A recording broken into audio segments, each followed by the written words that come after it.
യേശുവിൻ സ്നേഹം പാടാം ക്രൂശിലെ സ്നേഹം പാടാം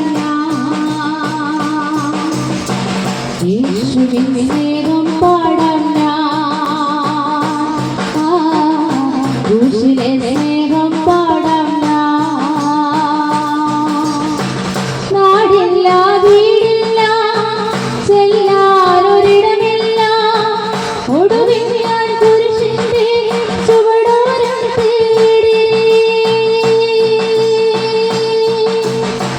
നാടില്ല വീടില്ല ചെല്ലാനൊരിടമില്ല ഒടുവിൽ ഞാൻ കുരിശിന്റെ ചുവടോരം തേടി നീറുനി മനസ്സിലെ ശോകങ്ങളെല്ലാം സന്തോഷമായി മാറ്റി യേശുനാഥൻ നീറുനി മനസ്സിലെ ശോകങ്ങളെല്ലാം സന്തോഷമായി മാറ്റി യേശുനാഥൻ യേശുവിൻ നാമം അത്ഭുത നാമം പാപികളിൽ കരയുന്നൊരു നാമം യേശുവിൻ നാമം അത്ഭുത നാമം പാപികളിൽ കരയുന്നൊരു നാമം പാടിയിടാം ഞാനും സ്നേഹത്തിൻ ഗാനം കേൾക്കാനായി വന്നിടുമോ സ്നേഹിതാ ഇന്ന് യേശുവിൻ സ്നേഹം പാടാം ക്രൂശിലെ സ്നേഹം പാടാം യേശുവിൻ സ്നേഹം പാടാം ക്രൂശിലെ സ്നേഹം പാടാം രാജാതിരാജാവേ കർത്താവി കർത്താവേ ഉന്നതനാം ദേവനെ വാഴ്ത്തുന്നു മോദം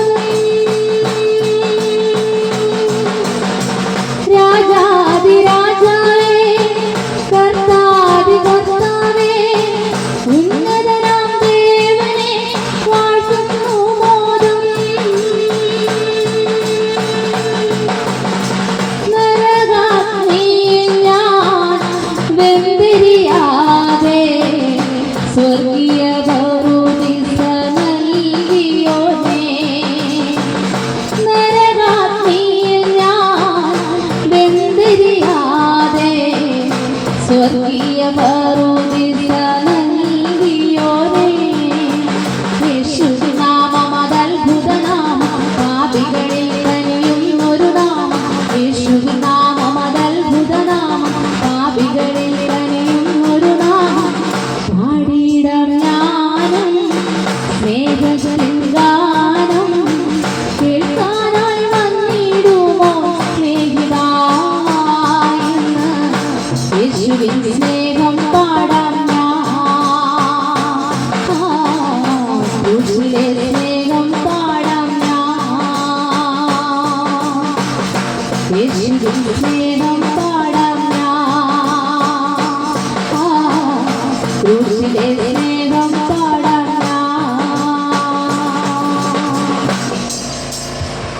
ഞങ്ങളെ ഈ സമയം ശ്രദ്ധിച്ചുകൊണ്ടിരിക്കുന്ന എല്ലാ പ്രിയപ്പെട്ടവർക്കും ദൈവപുത്രനും നമ്മുടെ എല്ലാം രക്ഷിതാവുമാകുന്ന യേശുക്രിസ്തുവിൻ്റെ വിലയേറിയ നാമത്തിൽ സ്നേഹവന്ദനങ്ങൾ ഞങ്ങൾ അറിയിക്കുന്നു. ഈ മരിയാപുരം ജംഗ്ഷനിൽ ഞങ്ങൾ ഈ സമയം ഇവിടെ വന്നിരിക്കുന്നത് വിലപ്പെട്ട ഒരാത്മീക സന്ദേശം നിങ്ങളുമായി പങ്കുവെക്കുന്നതിന് വേണ്ടിയാണ്. എനിക്കറിയാം, ഞങ്ങളെ കേട്ടുകൊണ്ടിരിക്കുന്ന പ്രിയപ്പെട്ടവർ പലതരത്തിലുള്ള പ്രതിസന്ധികളിലൂടെ പ്രശ്നങ്ങളിലൂടെ പോയിക്കൊണ്ടിരിക്കുന്നവരായിരിക്കും. പ്രശ്നങ്ങളും പ്രതിസന്ധികളും ഇല്ലാത്തവരായിട്ട് ലോകത്താരുമില്ല. എല്ലാ മനുഷ്യരും പ്രശ്നങ്ങളുണ്ട്. പ്രത്യേകിച്ച് നമ്മുടെ ഈ കാലത്ത് ആളുകൾ വളരെയധികം കഷ്ടപ്പെടുകയാണ്. നമ്മുടെ നിത്യ ചെലവിന് വകയില്ലാതെ ബുദ്ധിമുട്ടുന്ന ആളുകൾ ഒരുപക്ഷെ എന്നെ കേട്ടുകൊണ്ടിരിക്കുന്നുണ്ടായിരിക്കാം. എത്ര അധ്വാനിച്ചിട്ടും തങ്ങൾക്ക് കടഭാരം മാറാതെ എങ്ങനെ ഞാൻ ഈ കടങ്ങളിൽ നിന്നൊക്കെ ഒന്ന് മോചനം പ്രാപിച്ച് ജീവിക്കുമെന്ന് ചിന്തിക്കുന്നവർ ഞങ്ങളെ കേൾക്കുന്നുണ്ടായിരിക്കാം. നിങ്ങളുടെ മക്കൾ ഒരുപക്ഷെ വളർന്നു, അവർക്കൊരു നല്ല ജോലിയില്ല, അവർ ഭാരപ്പെടുന്നു, കുഞ്ഞുങ്ങളുടെ വിവാഹം നടക്കാതെ ബുദ്ധിമുട്ട് അനുഭവിക്കുന്നവരുണ്ടാകാം. ഭവനത്തിലെ ഗൃഹനാഥന്റെ മദ്യപാന ശീലം മൂലം കുടുംബത്തിനകത്ത് സ്വസ്ഥതയില്ലാതെ സമാധാനമില്ലാതെ എങ്ങനെയെങ്കിലും ഒന്ന് മരിച്ചാൽ മതി എന്ന് ചിന്തിക്കുന്ന മാതാക്കൾ ഒരുപക്ഷെ ഞങ്ങളെ കേൾക്കുന്നുണ്ടായിരിക്കാം.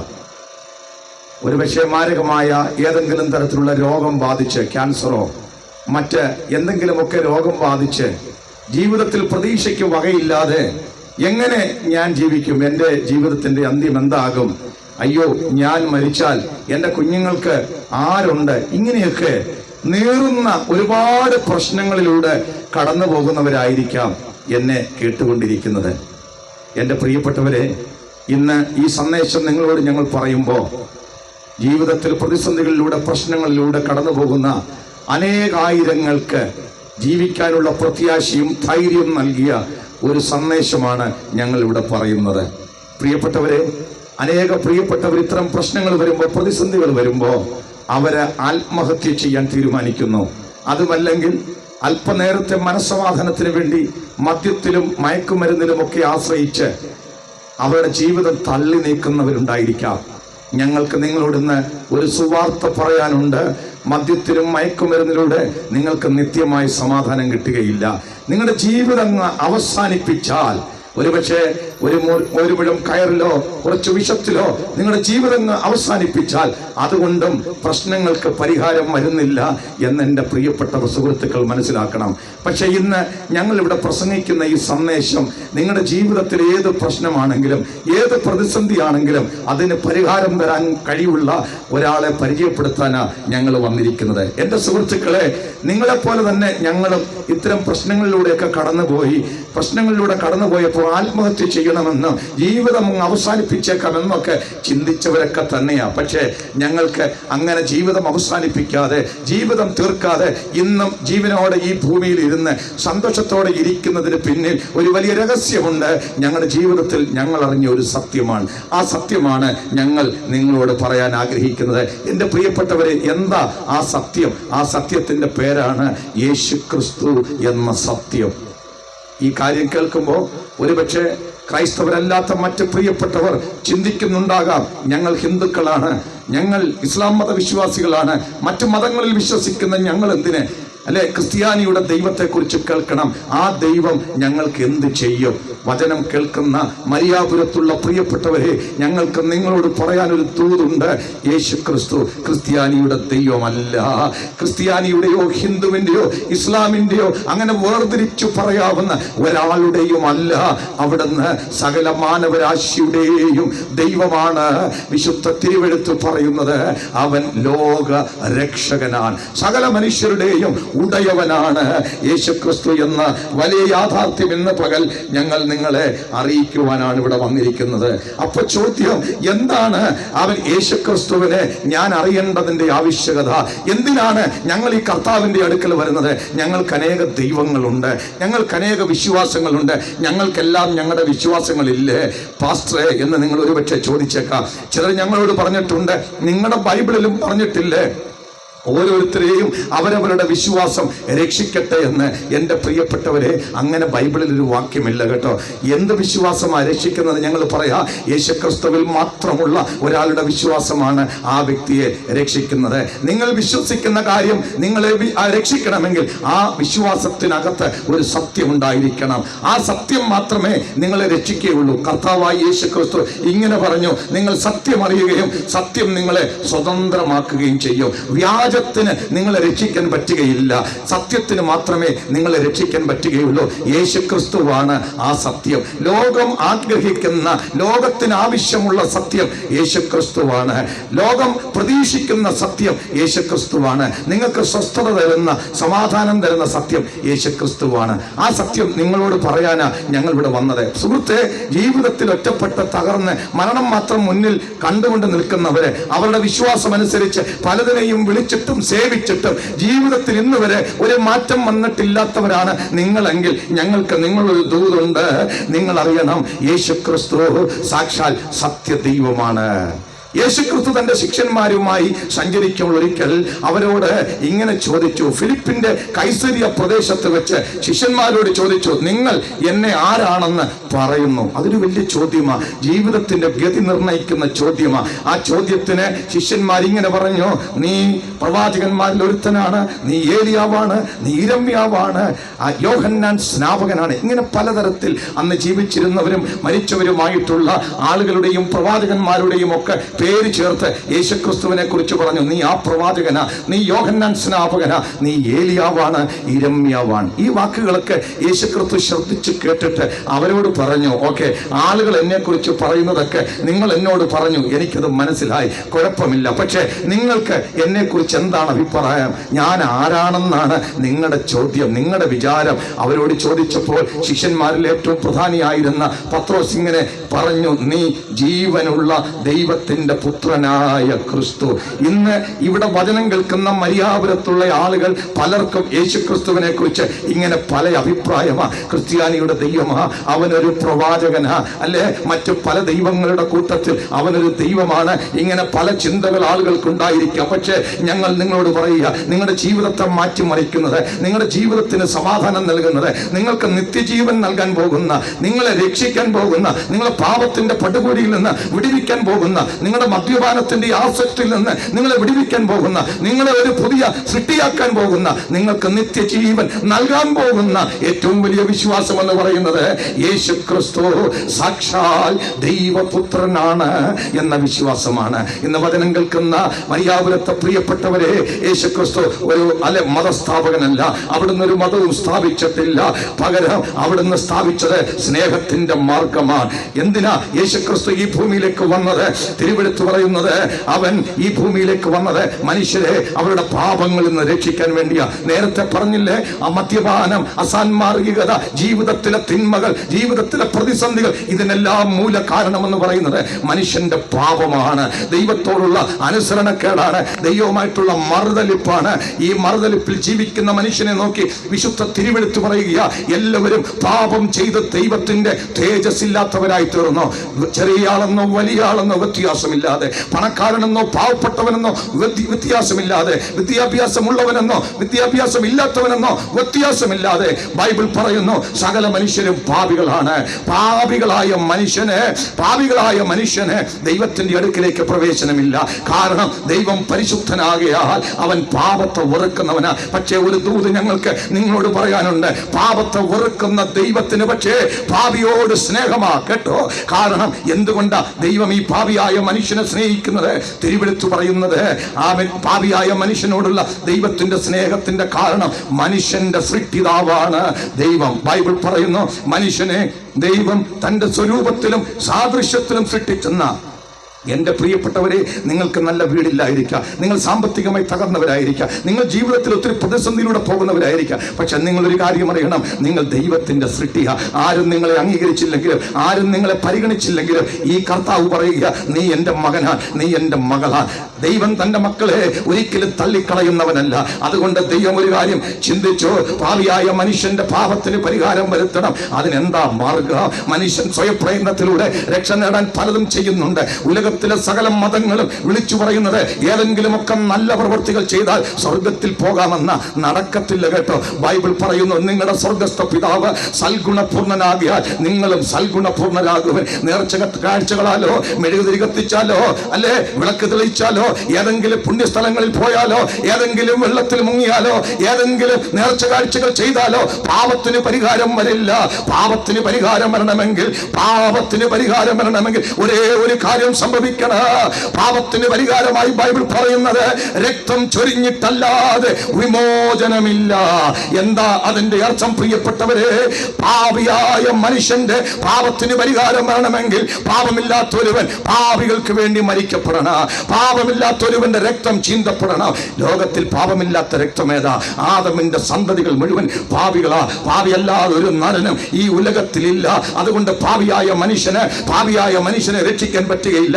ഞാനൊരു കാര്യം പറയാം, രോഗിയായ ഡോക്ടർക്ക് ഒരു രോഗിയെ ചികിത്സിക്കാൻ പറ്റും. മുടി വളർത്തുന്ന ഒരു ബാർബർക്ക് ഒരാളെ മുടി വെട്ടാൻ കഴിയും. പക്ഷേ പാപിയായ ഒരു മനുഷ്യന് പാപത്തിന് പരിഹാരം വരുത്താൻ പറ്റുകയില്ല. ഉലകത്തിലെ സകല മനുഷ്യരും പാപികളായ മനുഷ്യന്റെ പാപത്തിന് പരിഹാരം വരുത്തുവാൻ ഉലകത്തിൽ ഇന്ന് വരെ ജനിച്ച് ജീവിച്ച് മരിച്ചു മൺമറഞ്ഞു പോയ ഓരോ വ്യക്തിക്കും മനുഷ്യന്റെ പാപത്തിന് പരിഹാരം വരാൻ പറ്റുകയില്ല. അങ്ങനെ ഇരിക്കെ സ്വർഗത്തിലെ ദൈവത്തിന് മനസ്സിലായി മനുഷ്യന്റെ പാപത്തിന് പരിഹാരം വരണമെങ്കിൽ ദൈവം തന്നെ ഈ ഭൂമിയിലേക്ക് ഇറങ്ങി വരണം. അങ്ങനെ ദൈവം തന്നെ ഈ ഭൂമിയിലേക്ക് ഇറങ്ങി വന്നവനാണ് യേശു ക്രിസ്തു. വിശുദ്ധ ബൈബിൾ യോഹന്നാന്റെ സുവിശേഷം 1-ാം അധ്യായത്തിന്റെ 14-ാമത്തെ വാക്യം ഇങ്ങനെ പറയുന്നു, വചനം ജഡമായി തീർന്നു, കൃപയും സത്യവും നിറഞ്ഞവനായി നമ്മുടെ ഇടയിൽ പാർത്തു.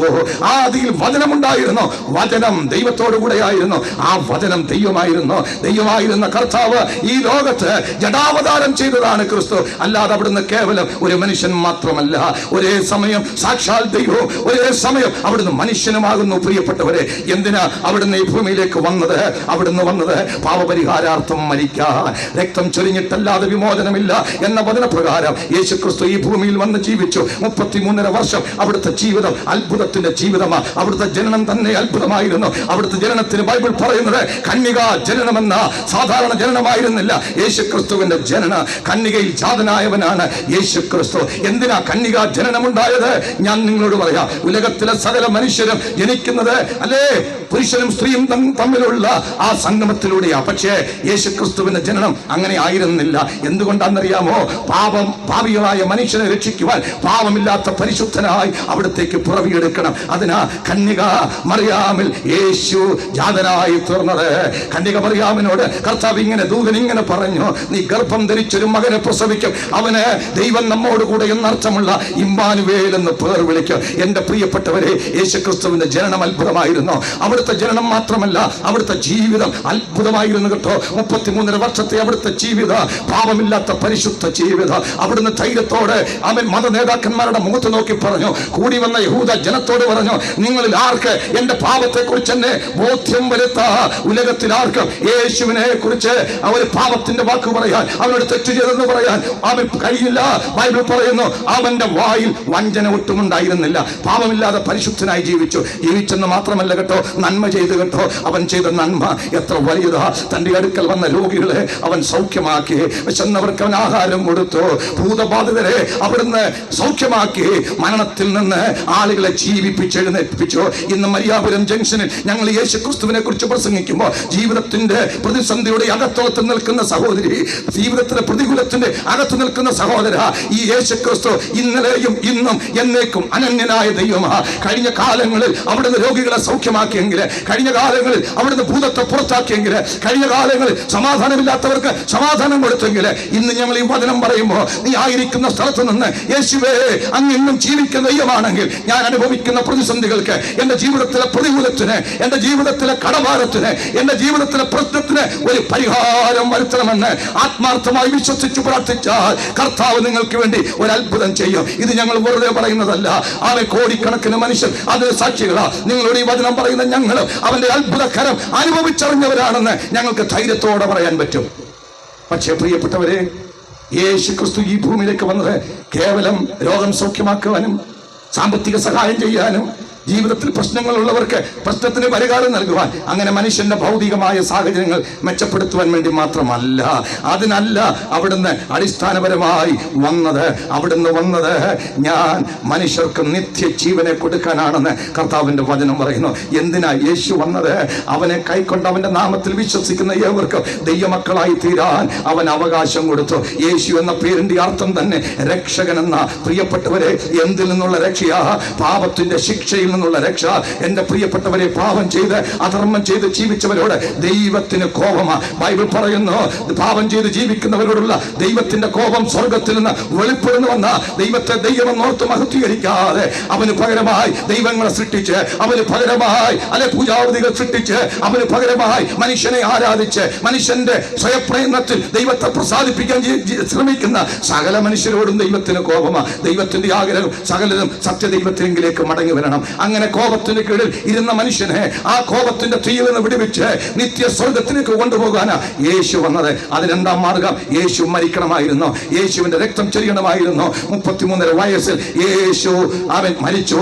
അവൻ റോമൻ ഗവൺമെന്റ് അവനെ ക്രൂശിക്കുവാനിടയായി. അന്നത്തെ ഏറ്റവും പ്രാകൃതവും പൈശാചികമായ ശിക്ഷ യേശു വഹിച്ചു. അവന്റെ കൈകാലുകളിൽ കാലിരുമ്പാണികൾ അടിച്ചു കയറ്റി. പ്രിയപ്പെട്ട സുഹൃത്തെ, നമ്മൾ ഈ കരം കൊണ്ട്, നമ്മുടെ കാലുകൊണ്ട് നാം ചെയ്തു കൂട്ടിയ, നാം നടന്നു നീങ്ങിയ പാപങ്ങൾക്ക് പരിഹാരമായി അവൻ കാൽവറിയിൽ തകർക്കപ്പെട്ടു. അവന്റെ തലയിൽ മുൾക്കിരീടം ആഞ്ഞടിച്ചു കെട്ടോ. എന്തിനാ? ഈ തല കൊണ്ട്, ഈ ചിന്താ മണ്ഡലത്തിലൂടെ നീ ചിന്തിച്ചു കൂട്ടുന്ന പാപങ്ങൾക്ക് പരിഹാരത്തിന് വേണ്ടി ബൈബിൾ പറയുന്നു, യേശുക്രിസ്തുവിന്റെ ഹൃദയ രക്തം അവന്റെ വിലാപ്പുറം കുത്തി തുളർന്നു. അതിൽ നിന്ന് രക്തവും വെള്ളവും പുറപ്പെട്ടു. പ്രിയപ്പെട്ടവരെ, കർത്താവിന്റെ ഹൃദയം തുറക്കപ്പെട്ടു. അവിടുത്തെ രക്തം ധാരധാരയായി ഒഴുകി. വിശുദ്ധ ബൈബിൾ പറയുന്നു, യേശുവിന്റെ രക്തം സകല പാപവും പോക്കി നമ്മെ ശുദ്ധീകരിക്കുന്നു. പാപമില്ലാത്ത ദൈവ കുഞ്ഞാടിന്റെ പരമപുണ്യാഹ രക്തം കൊണ്ട് പാപപരിഹാരമുണ്ടെന്ന് ബൈബിൾ പറയുന്നെങ്കിൽ, ഇന്ന് വചനം കേൾക്കുന്ന മരിയാപുരത്ത് വചനം കേൾക്കുന്ന പ്രിയപ്പെട്ടവരെ, ഉലകത്തിൽ കർത്താവ് വന്ന തന്റെ ജീവനെ നമുക്ക് നൽകിയത് അവിടുത്തെ രക്തമൊഴുകിയത് അവൻ ഏതെങ്കിലും കുറച്ചാളുകൾക്ക് വേണ്ടിയല്ല, ഉലകത്തിലെ സകല മനുഷ്യർക്കും വേണ്ടിയാ. യേശു ക്രിസ്തുവിന്റെ രക്തം ചീന്തപ്പെട്ടു തീർന്നില്ല. യേശു ക്രിസ്തുവിനെ ഒരു കല്ലറയിൽ അടക്കി. ആ കല്ലറടക്കി 3 ദിവസം ഒന്നും സംഭവിച്ചില്ല. അന്നത്തെ റോമൻ ഗവൺമെന്റ് ഏറ്റവും വലിയ മുദ്ര വെച്ച് ആ കല്ലറ അടച്ചു വെച്ചു. പക്ഷേ മരണത്തെ ജയിച്ചുകൊണ്ട്, പാതാളത്തെ ജയിച്ചുകൊണ്ട് അവിടുന്ന് ദൈവപുത്രനാണെന്ന് ലോകത്തിൽ തെളിയിക്കേണ്ടതിന് അവൻ മരണത്തെ ജയിച്ചുയർത്തെഴുന്നേറ്റു. പ്രിയപ്പെട്ടവരെ, മരിയാപുരത്ത് വചനം കേൾക്കുന്നവരെ, ഞങ്ങൾ ആവേശത്തോടെ ഈ സത്യമോട് വിളിച്ചു പറയുന്നു. ഞങ്ങൾ എന്തിനാ ഈ യേശുവിനെ സേവിക്കുന്നത്? കുറച്ച് പണം ഉണ്ടാക്കാൻ വേണ്ടിയല്ല, അമേരിക്കയിലെ ഡോളർ കിട്ടാൻ വേണ്ടിയല്ല, വീടുണ്ടാകാൻ വേണ്ടിയല്ല. ഞങ്ങൾ അവനെ സേവിച്ചത് മരണത്തിനപ്പുറമുള്ളൊരു ജീവിതത്തിന് വേണ്ടിയാ. അത് ഞങ്ങൾക്ക് എങ്ങനെ കിട്ടുമെന്ന് ചോദിച്ചാൽ അതിന്റെ ഉത്തരം യേശു പറഞ്ഞു, എന്നിൽ വിശ്വസിക്കുന്നവൻ മരിച്ചാലും ജീവിക്കും. ഞങ്ങൾക്കൊരു കാര്യത്തിൽ ഉറപ്പുണ്ട്, ഞങ്ങളുടെ കർത്താവ് മരിച്ച് അടക്കപ്പെട്ട് 3-ാം ദിവസം ഉയർത്തെഴുന്നേറ്റെങ്കിൽ ഞങ്ങളും മരണത്താൽ ഇവിടെ തീരുകയില്ല, ഞങ്ങളുടെ മരണം കൊണ്ട് അവസാനിക്കുകയില്ല. കാഹളം ധ്വനിക്കുമ്പോ, മരിച്ചവരെ അക്ഷയരായി ഉയർത്തെഴുന്നേൽക്കുമ്പോ ഞങ്ങൾ കല്ലറ വിട്ട് ഉയർത്തെഴുന്നേൽക്കും. ഒരുപക്ഷെ കർത്താവ് വരുന്നതിന് മുമ്പ് ഞങ്ങൾ മരിക്കുകയാണെങ്കിൽ ഞങ്ങൾ ഉയർക്കുമെന്ന പ്രത്യാശ. ഇതാ സുവിശേഷത്തിന്റെ പ്രത്യാശ. കേവലം ഈ ഭൂമിയിലെ താൽക്കാലിക കാര്യത്തിനപ്പുറമായി നിത്യതയിൽ നിലനിൽക്കുന്ന ഒരു ജീവിതത്തിന് വേണ്ടിയാ ഞങ്ങൾ ക്ഷണിക്കാനാ ഞങ്ങളോട് വന്നത്. എന്റെ പ്രിയപ്പെട്ടവരെ, യേശുക്രിസ്തു നിങ്ങളെ വിളിക്കുന്നു നിത്യജീവന് വേണ്ടി. അവനെ കൈക്കൊണ്ട് അവന്റെ നാമത്തിൽ നിങ്ങൾ വിശ്വസിച്ചാൽ നിങ്ങൾ ദൈവമക്കളായി തീരും. നിങ്ങൾക്ക് നിത്യജീവൻ ഉണ്ടാകും. ആ നിത്യജീവൻ ആരും നിങ്ങളിൽ നിന്ന് തട്ടിപ്പറിക്കുകയില്ല. ഇന്ന് ഞങ്ങൾ മരിയാപുരത്തുള്ള പ്രിയപ്പെട്ടവരോട് ചോദിക്കുകയാ, ഈ യേശുവിനെ കുറിച്ച് നിങ്ങളുടെ അഭിപ്രായം എന്താ? ഈ യേശുവിൻ്റെ അടുക്കലേക്ക് നിത്യജീവൻ പ്രാപിക്കാൻ നിങ്ങൾക്ക് വരാൻ ആഗ്രഹമുണ്ടോ? മരണത്തിനപ്പുറം ഒരു ജീവിതത്തിലേക്ക് വരാൻ നിങ്ങൾക്ക് ആഗ്രഹമുണ്ടോ? അതിനുള്ള മാർഗം ഒന്ന്, നിങ്ങൾ മാനസാന്തരപ്പെടണം. നിങ്ങൾ നിങ്ങളുടെ കുറ്റങ്ങളെക്കുറിച്ച് അനുദപിക്കണം, പാപത്തെക്കുറിച്ച് അനുദപിക്കണം. 2, നിങ്ങൾ യേശുക്രിസ്തുവിൽ വിശ്വസിക്കണം. എന്താ വിശ്വാസം? വിശ്വാസം എന്ന് പറയുന്നത് ഒരു അറിവാണ്. യേശുക്രിസ്തു ദൈവപുത്രൻ എന്ന അറിവ്. 2ാമത്തെ കാര്യം, അറിഞ്ഞ കാര്യത്തെ അംഗീകരിക്കുക എന്നുള്ളതാണ്. പല ആളുകൾക്കും അംഗീകരിക്കാൻ ബുദ്ധിമുട്ടാണ്, യേശുവിനെ അംഗീകരിക്കാൻ ബുദ്ധിമുട്ടാണ്. പക്ഷെ വിശ്വാസത്തിനകത്ത് അംഗീകരിക്കുക എന്നൊരു കാര്യമുണ്ട്. 3ാമത്തെ കാര്യം, ആശ്രയിക്കുക എന്ന് പറയും. എന്താ? യേശു അല്ലാതെ മറ്റൊരു ദൈവമില്ല, അവനിലൂടെ അല്ലാതെ രക്ഷയില്ല. ഞാൻ സ്വർഗത്തിൽ പോകണമെങ്കിൽ യേശുക്രിസ്തുവിൻ മാത്രമേ ഉള്ളെന്ന് ആശ്രയിച്ച് അവന്റെ അടുക്കലേക്ക്, യേശുവേ എന്നെ രക്ഷിക്കണമേ, എന്റെ ജീവിതത്തിലേക്ക് വരണമേ എന്ന് ആശ്രയത്തോടെ വരുന്നതാണ്. അങ്ങനെ ആശ്രയിച്ച് വരുന്നവരെ അവൻ മാറോട് ചേർത്തണയ്ക്കും കേട്ടോ. അവരുടെ ജീവിതത്തിൽ അവൻ കടന്നു വരും, അവരുടെ ഹൃദയത്തിൽ അവൻ കടന്നു വരും. ഇന്ന് നിങ്ങൾ അങ്ങനെ പറയാമെങ്കിൽ ബൈബിൾ പറയുന്നു, ഞാൻ വാതിൽക്കൽ നിന്ന് മുട്ടുന്നു. ആരെങ്കിലും എൻ്റെ ശബ്ദം കേട്ട് വാതിൽ തുറന്നാൽ ഞാൻ അകത്ത് വന്ന് അവനോട്, അവൻ എന്നോടും കൂടെ അത്താഴം കഴിക്കും. മരിയാപുരം ജംഗ്ഷനിൽ ഒരുപക്ഷെ ഭവനത്തിനകത്തെ ജോലികാര്യങ്ങൾ മുഴുകി നിങ്ങൾ ഇരിക്കുകയാണെങ്കിൽ യേശു പറയുക, ഞാൻ നിന്റെ ഹൃദയത്തിന്റെ വാതിൽക്കൽ മുട്ടുന്നു. നിന്റെ ഹൃദയം എനിക്കൊന്ന് തുറന്നു തന്നാൽ ഞാൻ നിന്റെ ഹൃദയത്തിലേക്ക് വരും. സമാധാനമില്ലാത്ത നിന്റെ ജീവിതത്തിന് ഞാൻ സമാധാനം തരും. സ്വസ്ഥതയില്ലാത്ത നിന്റെ അനുഭവങ്ങൾക്ക് ഞാൻ വ്യത്യാസം വരും. നിന്റെ കടഭാരങ്ങൾ യേശുവിന് ഒരു പ്രശ്നമല്ല. നീ ഇന്ന് വലിയതായിട്ട് പറയുന്ന രോഗം കർത്താവിന് മുമ്പിൽ വലിയ കാര്യമല്ല. യേശുവിന് ഒരു കാര്യവും അസാധ്യമല്ല. വിശ്വസിച്ച് പ്രാർത്ഥിക്കുന്നവർക്ക് വേണ്ടി അവൻ അത്ഭുതം ചെയ്യും. അതിനപ്പുറം, മരണത്തിനപ്പുറമുള്ള ഒരു നിത്യ ജീവിതം കർത്താവ് നിങ്ങൾക്ക് തരുവാനിടയായി തീരും. അതിന് യേശുക്രിസ്തുവിൽ വിശ്വസിച്ച് ദൈവമക്കളായി തീർന്നു നിത്യജീവിതത്തിന് വേണ്ടി ഒരുങ്ങുവാൻ പരിശുദ്ധാത്മാവ് നിങ്ങളെ എല്ലാവരെയും സഹായിക്കട്ടെ എന്ന് പറഞ്ഞുകൊണ്ട് ഞാൻ എൻ്റെ വാക്കുകളെ ചുരുക്കുന്നു. ഒരു നിമിഷം കൂടെ ശ്രദ്ധിക്കണമേ. ഞങ്ങൾ ഇവിടെ വന്നത്, ഇവിടെ അടുത്ത് വെസ്റ്റ് കല്ലട കൃഷിഭവന് സമീപമുള്ള അസംബ്ലീസ് ഓഫ് ഗോഡ് ചർച്ചിൽ നിന്നാണ്. ആ സഭയിൽ എല്ലാ ഞായറാഴ്ചയും എല്ലാ വെള്ളിയാഴ്ചയും പ്രാർത്ഥനകളുണ്ട്. നിങ്ങളുടെ വിഷയങ്ങൾക്ക് വേണ്ടി ഞങ്ങൾ പ്രാർത്ഥിക്കാൻ തയ്യാറാണ്. നിങ്ങൾക്ക് ആവശ്യമായ കൗൺസിലിംഗ് തരാൻ തയ്യാറാണ്. നിങ്ങൾ ഞങ്ങളെ സമീപിക്കുക. 2ാമത്തെ കാര്യം, ഇന്ന് വൈകിട്ട് വിലന്തറ പോസ്റ്റ് ഓഫീസിന് സമീപം ജോയ് ചായന്റെ ഭവനത്തിൽ വെച്ച് ഞങ്ങൾ ഒരു കൺവെൻഷൻ നടത്തുന്നു. ദൈവവചനം പ്രസംഗിക്കുകയാണ്. ഈ മരിയാപുരം ജംഗ്ഷനിലുള്ള എല്ലാ പ്രിയപ്പെട്ട സഹോദരീ സഹോദരന്മാരെയും ഇന്ന് വൈകിട്ട് നടക്കുന്ന 6 മണിക്ക് നടക്കുന്ന മുറ്റത്ത് കൺവെൻഷനിലേക്ക് ഹൃദയപൂർവ്വം ഞങ്ങൾ സ്വാഗതം ചെയ്യുന്നു. കർത്താവ് നിങ്ങളെ അനുഗ്രഹിക്കട്ടെ. ഞങ്ങൾ നിങ്ങൾക്ക് വേണ്ടി പ്രാർത്ഥിക്കുന്നു. ഞങ്ങളുടെ കർത്താവെ, ഞങ്ങൾ ഒരുമിച്ച് ഞങ്ങളുടെ നാമത്തിന് മഹത്വം കരയേറ്റുന്നു. ഈ മരിയാപുരം ജംഗ്ഷനിൽ വന്ന് ജീവനുള്ള കർത്താവിനെ കുറിച്ച് പറയാൻ ദൈവം തന്ന കൃപയ്ക്കായിട്ട് സ്തോത്രം. നിന്റെ വചനം ശ്രദ്ധിച്ചവരെ കർത്താവ് അറിയുന്നു. കർത്താവെ, ഇന്ന് അവരുടെ ജീവിതത്തിലെ പ്രശ്നങ്ങളെ അങ്ങ് അറിയുന്നു. അങ്ങ് അവരെ സൗഖ്യമാക്കണമേ, അങ്ങ് അവരെ വിടുവിക്കണമേ, അങ്ങ് അവരുടെ പ്രശ്നത്തിൽ ഇടപെടണമേ, അങ്ങ് അവരെ അനുഗ്രഹിക്കണമേ, അങ്ങയുടെ മക്കളാക്കണമേ, നിത്യജീവന്റെ പ്രത്യാശ അവർക്ക് കൊടുക്കണമേ. ഈ ദേശത്തെ ഞങ്ങൾ അനുഗ്രഹിക്കുന്നു. അങ്ങയുടെ അനുഗ്രഹവും നിറവും വരണമേ. യേശു ക്രിസ്തുവിൻ വിലയേറിയ നാമത്തിൽ തന്നെ. യേശു ക്രിസ്തു ഉയർത്തു ജീവിക്കുന്നു, പരലോകത്തിൽ ജീവിക്കുന്നു. യേശു ക്രിസ്തു ഉയർത്തു ജീവിക്കുന്നു, പരലോകത്തിൽ ജീവിക്കുന്നു. ഇഹലോകത്തിൽ താനിനി വേഗം വരും, രാജരാജനായി വാണിടുവാൻ.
Hallelujah.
യേശുക്രിസ്തു പാപികളെ രക്ഷിക്കുന്നു. യേശുക്രിസ്തു രോഗികളെ സൗഖ്യമാക്കുന്നു. യേശുക്രിസ്തു പരിശുദ്ധാത്മാവിനെ ദാനമായി നൽകുന്നു. യേശുക്രിസ്തു